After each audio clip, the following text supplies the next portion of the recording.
अखंड ज्योति जुलाई 2022। शीर्षक है भावों का अर्पण है प्रार्थना। प्रार्थना याचना नहीं वरन याचना का अभाव है। इसमें जीवन और जीवन देने वाले प्रभु से कोई शिकायत नहीं बल्कि जीवन की सहज व प्रसन्नता पूर्वक पूर्ण स्वीकारोक्ति है। कई बार हम कहते हैं कि हमारी प्रार्थना सफल हो गई क्योंकि हमें मन चाहा नहीं मिला, हमारा अनचाहा हुआ। सच तो यह है कि हमारी प्रार्थना तो उसी क्षण असफल हो गई जब हमने कुछ मांग लिया, जब हमने अपनी चाहत सामने रखी।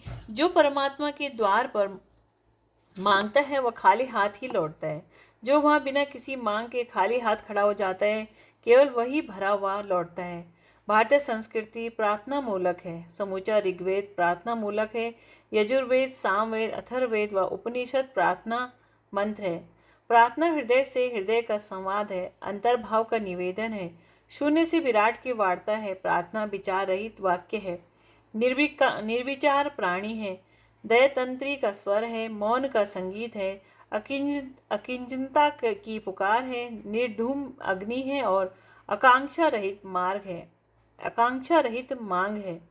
प्रार्थना एक विशिष्ट चित्त दशा है। यह लघुता से व्यापकता की ओर नहीं निमंत्रण है। यह रिक्त चित्त की पुकार है। यह अनंत के स्वागत और अभिनंदन की तत्परता है। ऊर्जा बड़े ऊर्जा पिंड से नीचे की ओर बहती है। विज्ञान के नियमानुसार ऊर्जा का निम्न तली प्रवाह तब तक चलता है जब तक दोनों ऊर्जा पिंडों का ऊर्जा तल समान नहीं हो जाता है।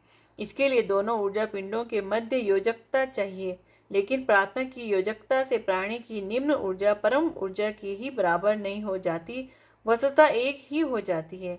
भक्त भगवान हो जाते हैं, ब्रह्मविद ब्रह्म हो जाते हैं। प्रार्थना भी विराट अस्तित्व से भावपूर्ण योग्यता का संबंध है। प्रार्थना अमावस्या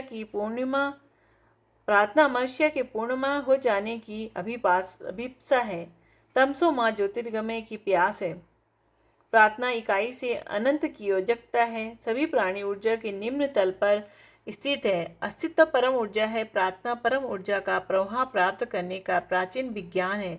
प्रार्थना तर्कातीत अनुभूति है। प्रार्थना के पूर्व तर्क उठते हैं, वाद प्रतिवाद संवाद का प्रक्रिया व्यापार चलता है, फिर प्रतीति आती है, प्रतीति के बाद अनुभूति आती है, अनुभूति अपना काम करती है, अनुभूति से दर्शन आता है, दर्शन की शक्ति दृष्टा बनाती है, दृष्टा निर्विचार होता है, उसके चित्त में शून्य उभरता है। ऋचाएं इसी शून्य को भरने के लिए तत्पर होती है। चित्त का शून्य विराट से भरता है, प्रार्थनाएं फूटती हैं, स्तुतियां उपजती हैं। वैदिक ऋचाएं दृष्टा ऋषियों के अनुभूति जन्य सत्य का काव्य सृजन है। विज्ञान और दर्शन में प्रार्थना की गुंजाइश नहीं होती है। प्रार्थना के लिए दो की जरूरत होती है, एक प्रार्थना और दूसरा आराध्या। दार्शनिक और वैज्ञानिक प्रार्थना के भाव वाले नहीं होते, वे सृष्टि रहस्यों की खोजी होते हैं, उनका कोई आराध्य नहीं होता है। लेकिन भारतीय दर्शन और विज्ञान परंपरा के ऋषि प्रार्थना भाव से युक्त होते हैं। इसीलिए पश्चिम के तमाम विद्वान भारतीय दर्शन पर भाववादी होने का आरोप लगाते हैं। ये भारतीय दर्शन के यथार्थवाद भौतिकवादी तत्वों पर विचार नहीं करते हैं। भाव जगत की अनुभूति भी यथार्थ का ही भाग है। भौतिकवाद में माँ केवल स्त्री है, भाव जगत में यही स्त्री पूज्य और आराध्य माँ है। माँ जननी है, पोषक है, अतः दिव्य है और देवी भी है। भारत की प्रार्थना संस्कृति का विकास कोरे भाव से ही नहीं हुआ है। वेद और उपनिषद विज्ञान और दर्शन से अपलावित हैं, लेकिन इसमें भी प्रार्थनाएं हैं। ईशावास्य उपनिषद में दर्शन है। पहले 14 मंत्रों तक कोई प्रार्थना नहीं है, सभी मंत्र दर्शन से ओतप्रोत हैं। 14 मंत्रों तक की यात्रा दृष्टि को दार्शनिक बनाती है। चित्त निर्विचार होता है, निष्कलुष होता है, निष्कंप होता है और एक विराट शून्य का जन्म होता है। सत्य की दीप्ति होती है, सत्य वाक बनता है, वाक प्रार्थना बनाता है। ऋषि पूषण सूर्य, वायु और अग्नि जैसे देवों से प्रार्थनाएं करते हैं। इन प्रार्थनाओं में सत्य प्राप्ति की महत्वाकांक्षा है। वैदिक ऋषि आंतरिक दृष्टि से समृद्ध हैं। वे व्यक्त संसार का ऐश्वर्य की व्यवस्था करते हैं और अव्यक्त अप्रकट संसार का दर्शन भी करते हैं। वेदों उपनिषदों के ऋषि इंद्र, मातरिश्वन, अग्नि और वायु आदि में एक ही परम तत्व देख रहे हैं। सब तरह ऊपर नीचे आगे पीछे दाएं बाएं भीतर बाहर व्यक्त अव्यक्त एक ही आलोक, एक ही परम दीप्ति, एक ही अनहदनाद का अनुभव करते हैं। प्रार्थना ब्रह्मास्त्र है। भारतीय परंपरा ने प्रस्थान त्रयी की चर्चा की है। ज्ञान यात्रा के प्रारंभ के लिए प्रस्थान के समय 3 चीजें पास होनी चाहिए। उपनिषद, ब्रह्मसूत्र और गीता प्रस्थान त्रयी है।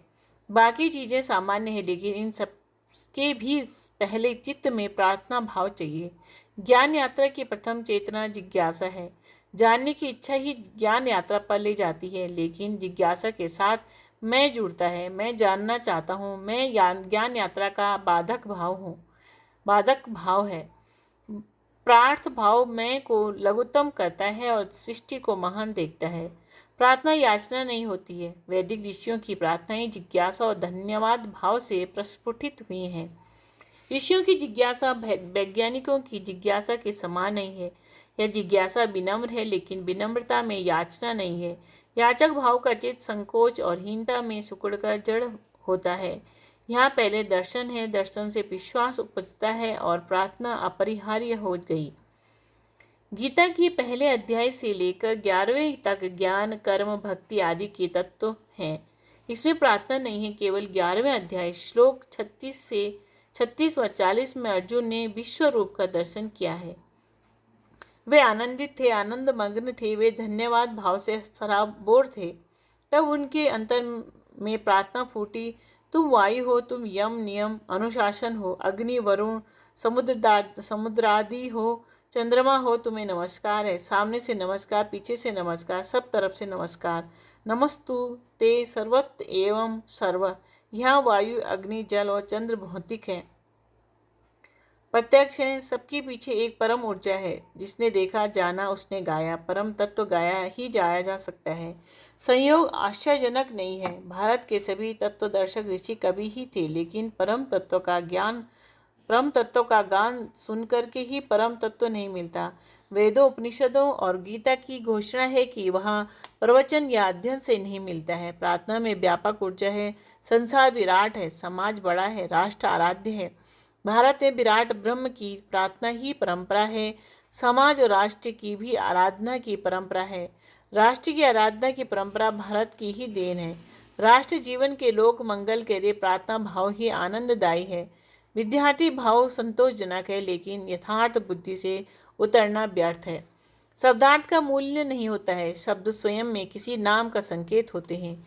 नाम स्वयं किसी पदार्थ का संकेत होता है। पदार्थ स्वयं किसी आरूप का रूप होता है। भौतिकवादी प्रार्थना को निरर्थक मानते हैं, लेकिन प्रार्थना भौतिक विज्ञान से आगे की यात्रा है, उत्क्रांति है। भौतिक विज्ञान ऊर्जा और पदार्थ के बीच समन्वय स्थापित करता है। रसायन विज्ञान ऊर्जा तत्व और विभिन्न स्थितियों के कारण परिवर्तित हुए रूप, गुण आदि का विश्लेषण करता है। प्रार्थना रसायन विज्ञान के समीप होती है। प्रार्थना चित्त और काया के मूल घटकों में रासायनिक परिवर्तन लाती है। विश्वास नहीं हो तो प्रयोग करना चाहिए। सुख या दुख, किसी विशेष परिस्थिति में रक्तचाप, रक्त विश्लेषण की रिपोर्ट लेने के बाद प्रगाढ़ भाव से प्रार्थना करनी चाहिए। फिर रक्तचाप और रक्त के मूल संगठकों का रासायनिक विश्लेषण चौंकाने वाले तथ्य प्रस्तुत कर सकता है। भौतिक विज्ञानी प्रार्थना का रसायन विज्ञान जानने वाले इस रहस्य को रासायनिक परिवर्तन मानते हैं, लेकिन प्रार्थना सिर्फ रासायनिक परिवर्तन ही नहीं होती है। रासायनिक परिवर्तन भौतिक परिवर्तन से बड़ा है, लेकिन सृष्टि के रहस्यों की खोज मुमुक्षुओं के लिए कोई बड़ी बात नहीं है। एक छोटी सी दवा की गोली या गुड़ की ढेली भी रासायनिक परिवर्तन लाती है, लेकिन प्रार्थना इससे भी बड़ा परिवर्तन लाती है। यह रासायनिक परिवर्तन से प्रारंभ होती है। बुद्धि को विवेक बनाती है। बुद्धि खंडित सूचनाओं का संग्रह करती है। विवेक सार, असार और संसार का निर्णायक है। प्रार्थना विवेक से भी आगे ले जाती है, जहाँ सार, असार और संसार का कोई अर्थ नहीं होता है। प्रार्थना द्वैत भाव से शुरू होती है और अद्वैत तक पहुँचा देती है। यह प्रार्थना को ही आराध्य बनाती है। तब वहाँ कोई प्रार्थना नहीं होती है और ना कोई आराध्य। तब वह न ब्रह्म बसता है और ना माया बसती है। ऋषियों ने इसे आनंद लोक कहा है, और आनंद लोक, ब्रह्म लोक कोई भौगोलिक धारणा नहीं है। यह देश काल से इंद्रिया गोचर नहीं है, इसीलिए इसकी व्याख्या नहीं हो पाती है। प्रार्थना एक विशेष तकनीकी है, एक परिशुद्ध प्रगाढ़ विद्या है। प्रार्थना तो परम प्रेम है, जिसमें ना तो कोई मांग है और ना कोई शिकायत। इसमें ना तो याचना है और ना कोई वासना। प्रेम तो सर्वदा मांग शून्य होता है, बेशर्त होता है।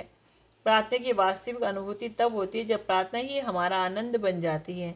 आनंद प्रार्थना की बाह न जोड़ता है और ना कोई मांग ना हो पीछे जो पूरी हो जाए तो आनंद मिलेगा। प्रार्थना करने में ही आनंद मिलता है तो ही प्रार्थना हो पाती है। प्रार्थना जब हृदय में प्रकट होती है तो कहना नहीं पड़ता कि प्रार्थना पूरी नहीं हुई। प्रार्थना का होना ही उसका पूरा होना है। प्रार्थना जीवन का शिखर है। प्रार्थना इस जगत का अंतिम खुला हुआ फूल है। वह आखिरी ऊंचाई है जो मनुष्य पा सकता है। इसके पार कुछ है ही नहीं। शिक्षाप्रद प्रसंग। महाराज रविशंकर में एक बार अपने राज्य के विभिन्न गांवों में अन्न बांटने जाया करते थे। एक बार वे अनाज बांटने पहुंचे तो उन्हें एक गरीब महिला मिली।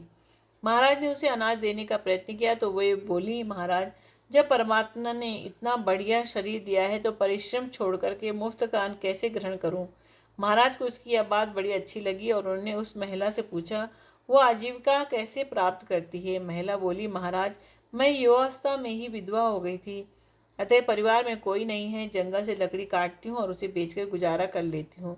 महाराज ने उससे पूछा, क्या उसके पति ने उसके लिए कोई जायदाद नहीं छोड़ी। तो वह बोली, उनकी 30 बीघा जमीन थी, तो उसे बेचकर मैंने एक कुआं व हौदी बनवा दी। गांव की महिलाओं को 2-3 मील पैदल जाकर पानी लाना पड़ता था। उस विधवा के उत्सर्ग व त्याग की कहानी जानकर महाराज रविशंकर अत्यंत प्रभावित हुए और बोले, तुम धन्य हो देवी। धन से ना सही पर मन से तो तुम इतनी धन्यवान हो कि कोई करोड़पति भी तुम्हारी बराबरी नहीं कर सकता। राधे कृष्ण।